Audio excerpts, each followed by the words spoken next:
வணக்கம். இந்திய நேரப்படி மாலை 6 மணி விரைவுச் செய்திகள். திருப்பூர் மாவட்டம் தாராபுரம் நகராட்சியில் முதலமைச்சரின் காலை உணவு திட்ட விழா நடைபெற்றது.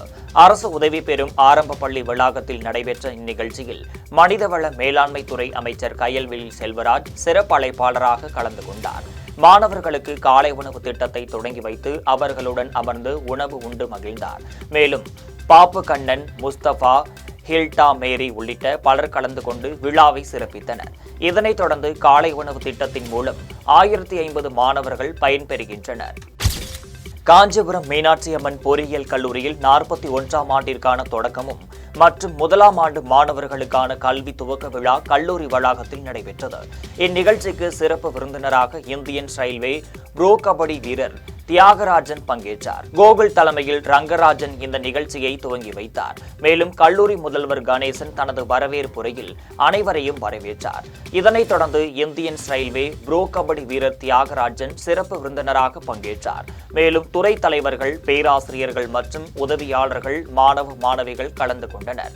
சிந்தாமணி, ஜான்சி ராணி, விஜயகுமார், ரகுபதி ஆகியோர் ஒருங்கிணைந்து சிறப்பாக நடத்தினர். நெய்வேலி NLC இந்தியா நிறுவனத்தின் சுரங்கம் 1A பகுதியில் உள்ள ஓடையில் அழுகிய நிலையில் அடையாளம் தெரியாத ஆண் சடலம் கிடப்பதாக காவல்துறையினருக்கும் தகவல் கிடைத்துள்ளது. தகவலின் அடிப்படையில் விரைந்து வந்த காவல்துறையினர் சடலத்தை மீட்டு உடற்கூராய்வுக்காக முண்டியம்பாக்கம் அனுப்பி வைத்தனர். மேலும் இதுகுறித்து வழக்கு பதிவு செய்து சடலமாக மீட்கப்பட்டவர் யார் என்பது குறித்து விசாரணை மேற்கொண்டு வருகின்றனர். கரூர் மாவட்டம் CSI பிஷப் சாலமன் துரைசாமி கலை மற்றும் அறிவியல் கல்லூரி மற்றும் நாட்டு நலப்பணி திட்டம் சார்பில் போதை ஒழிப்பு விழிப்புணர்வு பேரணியை கல்லூரி வளாகத்தில் கல்லூரியின் முதல்வர் உமேஷ் சாமுவேல், நகர காவல் உதவி ஆய்வாளர் மாரிமுத்து ஆகியோர் கொடியசைத்து துவங்கி வைத்தனர். மேலும் இளைஞர்களிடையே போதைப் பொருள் பயன்பாடு அதிகரித்து வருவதை தடுப்பதற்காக இதுபோன்ற விழிப்புணர்வு பேரணிகள் நடைபெற்று வருகிறது. இந்நிகழ்ச்சியில் கல்லூரியைச் சேர்ந்த மாணவ மாணவிகள், போக்குவரத்து காவல் உதவி ஆய்வாளர்கள் அரவிந்த், சஞ்சீவி, சிறப்பு காவல் உதவி ஆய்வாளர் துரைக்கண்ணு, 200க்கும் மேற்பட்டோர் கலந்து கொண்டனர். வேலூர் மாவட்டம் குடியாத்தம் பகுதியில் மறைந்த கேப்டன் படத்திற்கு மாலை அணிவித்து மரியாதை செலுத்தினர். மேலும் தனது சொந்த பணத்தில் 1000 பேருக்கு பிரியாணி வழங்கினர். இதனைத் தொடர்ந்து தேமுதிக மாநில முன்னாள் உயர்மட்ட குழு உறுப்பினர் சேகர், நகர செயலாளர் செல்வகுமார் உள்ளிட்ட தேமுதிக நிர்வாகிகள் பலர் கலந்து கொண்டனர். இந்த நிலையில் மறைந்த கேப்டன் அவரின் பிறந்த நாளை முன்னிட்டு அவரின் தீவிர ரசிகர் ஒருவர் தனது சொந்த பணத்தில் 1000 பேருக்கு பிரியாணி வழங்கிய சம்பவம் பொதுமக்களிடையே நிகழ்ச்சியை ஏற்படுத்தியுள்ளது. திருவள்ளூர் கிழக்கு மாவட்டம் எல்லாபுரம் மேற்கு ஒன்றிய தேமுதிக சார்பில் அறுசுவை அன்னதானமும் தூய்மை பணியாளர்களுக்கு உபகரணங்கள் வழங்கும் நிகழ்ச்சி ஒன்றிய கழக செயலாளர் வழக்கறிஞர் சுகுமாரன் தலைமையில் பெரியபாளையம் பேருந்து நிலையம் பகுதியில் நடைபெற்றது. இந்நிகழ்ச்சியின் சிறப்பு அழைப்பாளராக மாவட்ட துணை செயலாளர் விண்ணரசு கலந்து கொண்டு 500 பேருக்கு அறுசுவை அன்னதானத்துடன் இணைப்பு வழங்கினார். இதனைத் தொடர்ந்து பெரியபாளையம் ஊராட்சியில் பணிபுரியும் தூய்மை பணியாளர்களுக்கு கையுறைகள், முகக்கவசம் உள்ளிட்ட உபகரணங்கள் வழங்கினார். மேலும் நிர்வாகிகள் சிவகுமார், முருகானந்தம், மோகன், நாராயணமூர்த்தி ஆகியோர் உட்பட திரளான கட்சி நிர்வாகிகள் பலர் கலந்து கொண்டனர். சென்னை பூவிருந்தவள்ளி செந்நீர் குப்பத்தில் விநாயகர் சதுர்த்தியை முன்னிட்டு அங்குள்ள விநாயகர் கோவில் முன்பு விழாவிற்காக 4 பேர் பந்தல் அமைத்துக் கொண்டிருந்தனர். இந்த நிலையில் மேலே சென்ற மின் கம்பியில் இரும்பு பைப் உரசி பரத் என்ற வாலிபர் உயிரிழந்துள்ளார். உடனிருந்த ரஜினி, தென்னவன் ஆகியோர் படுகாயமடைந்த நிலையில் அரசு மருத்துவமனையில் சிகிச்சைக்காக அனுமதிக்கப்பட்டனர். மேலும் விபத்து குறித்து காவல்துறையினர் விசாரணை மேற்கொண்டு வருகின்றனர்.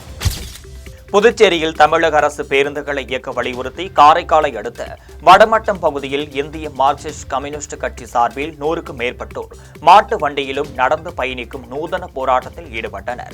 இந்த நிலையில் நெடுங்காடு வழியாக அரசு பேருந்து இயக்க வலியுறுத்தி கண்டன கோஷங்கள் எழுப்பி கண்டன ஆர்ப்பாட்டத்தில் ஈடுபட்டனர். இதனைத் தொடர்ந்து போராட்டத்தில் ஈடுபட்டவர்களிடம் போலீசார் பேச்சுவார்த்தை நடத்திய போது தள்ளுமுள்ளு ஏற்பட்டது. மேலும் போராட்டத்தில் ஈடுபட்டவர்களை போலீசார் கைது செய்தனர்.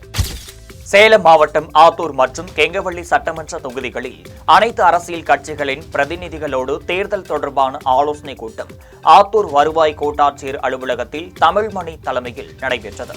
சட்டமன்ற உறுப்பினர் ஜெயசங்கரன், அதிமுக, திமுக உட்பட அங்கீகரிக்கப்பட்ட அரசியல் கட்சிகளின் பிரதிநிதிகள் பங்கேற்றனர்.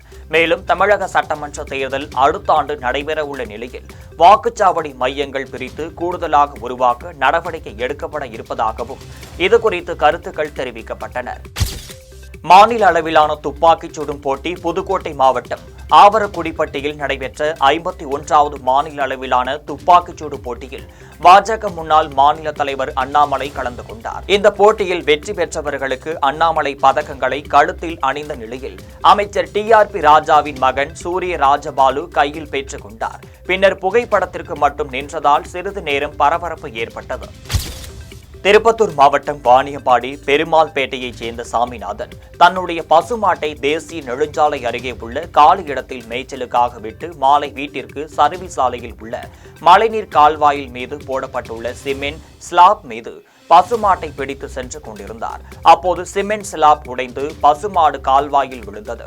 இதனை தகவல் அறிந்து தீயணைப்பு துறை நிலைய அதிகாரிகள், கலைமணி தலைமையில் தீயணைப்பு வீரர்கள் சம்பவ இடத்திற்கு சென்று JCB இயந்திரம் உதவியுடன் பசுமாட்டை பத்திரமாக மீட்டனர். திருவண்ணாமலை மாவட்டம் செய்யாறு அரசு நிதியுதவி பெறும் பள்ளியில் தமிழக முதல்வரின் காலை உணவு திட்டத்தை சட்டமன்ற உறுப்பினர் ஜோதி தொடங்கி வைத்து மாணவர்களுடன் தரையில் அமர்ந்து உணவருந்தினார். இந்நிகழ்ச்சியில் ஆட்சியர் அம்பிகா, நகராட்சி தலைவர், நகராட்சி ஆணையர் கீதா, பள்ளி தலைமை ஆசிரியர்கள், மாணவர்கள் உள்ளிட்ட பலர் கலந்து கொண்டனர். கடலூர் மாவட்டம் விருத்தாச்சலத்தில் அரசு உதவி பெறும் டேனிஸ் மிஷன் நடுநிலைப் பள்ளியில் முதலமைச்சரின் காலை உணவு திட்டத்தினை தமிழ்நாடு தொழில் மேம்பாட்டுத்துறை அமைச்சர் கணேசன் குத்துவிளக்கேற்றி தொடங்கி வைத்தார். தொடர்ந்து அவர் மாணவர்களுடன் தரையில் அமர்ந்து காலை உணவருந்தினார். இந்நிகழ்ச்சியில் சட்டமன்ற உறுப்பினர் ராதாகிருஷ்ணன், நகரமன்ற தலைவர் மருத்துவர் சங்கவி, மாவட்ட தொடக்க கல்வி அலுவலர் வெற்றி செல்வன், வட்டார கல்வி அலுவலர் ஞானவள்ளி, நகராட்சி ஆணையர் பானுமதி, காவல் துணை கண்காணிப்பாளர் பாலகிருஷ்ணன், தலைமை ஆசிரியர் இடியன் எபினேசர், வாக்கியராஜ், ஆசிரியர்கள், மாணவர்கள் என பலர் கலந்து கொண்டனர். சேலம் மாவட்டம் நரசிங்கபுரத்தில் பெரியாண்டிச்சி அம்மன் கோவில் உள்ளது. மேலும் இக்கோவிலில் 50க்கும் மேற்பட்ட குடும்பத்தினர் 4 தலைமுறைகளாக வழிபட்டு வருகின்றனர். இக்கோவிலில் கட்டுமான பணி நடைபெறவுள்ள நிலையில் கோவில் நிலத்தை ஆக்கிரமிப்பு செய்துள்ளதாக கூறி 100க்கும் மேற்பட்டோர் குவிந்தனர். இதுகுறித்து தகவல் அறிந்து வந்த ஆத்தூர் நகர காவல்துறையினர் மற்றும் வருவாய்த்துறையினர் இரு தரப்பையும் அழைத்து பேசி தங்களிடம் உள்ள ஆவணங்களை கொண்டு வருமாறு அறிவுறுத்தியதின் அடிப்படையில் அனைவரும் அங்கிருந்து கலைந்து சென்றனர். இதனால் அப்பகுதியில் சிறிது நேரம் பரபரப்பு ஏற்பட்டது.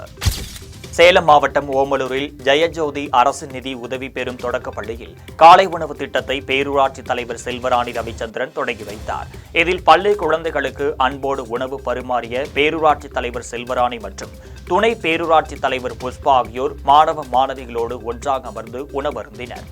இந்த காலை உணவு திட்டத்தின் கீழ் 1ஆம் வகுப்பு முதல் 5ஆம் வகுப்பு வரையிலான 100க்கும் மேற்பட்ட பள்ளி குழந்தைகள் உணவருந்தினர். இந்நிகழ்வில் பள்ளியின் தலைமை ஆசிரியர் மேரி இம்மாகுலேட், துணை பேரூராட்சி தலைவர் புஷ்பா, திமுக நகர செயலாளர் ரவிச்சந்திரன், மாவட்ட நிர்வாகி பிரகாஷ் மற்றும் பள்ளிக்கல்வித்துறை அதிகாரிகள் ஆகியோர் கலந்து கொண்டனர்.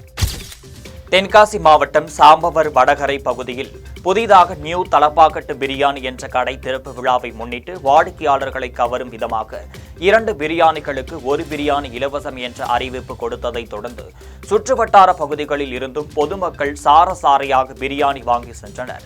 சாம்பவர் வடகரை பகுதியில் புதிய கடை திறப்பதை முன்னிட்டு அங்கு குவிந்த மக்கள் அலைமோதியதால் பேருந்து நிலையம் முன்பு இருசக்கர வாகனங்களும் ஆட்டோக்களும் குவிந்தனர்.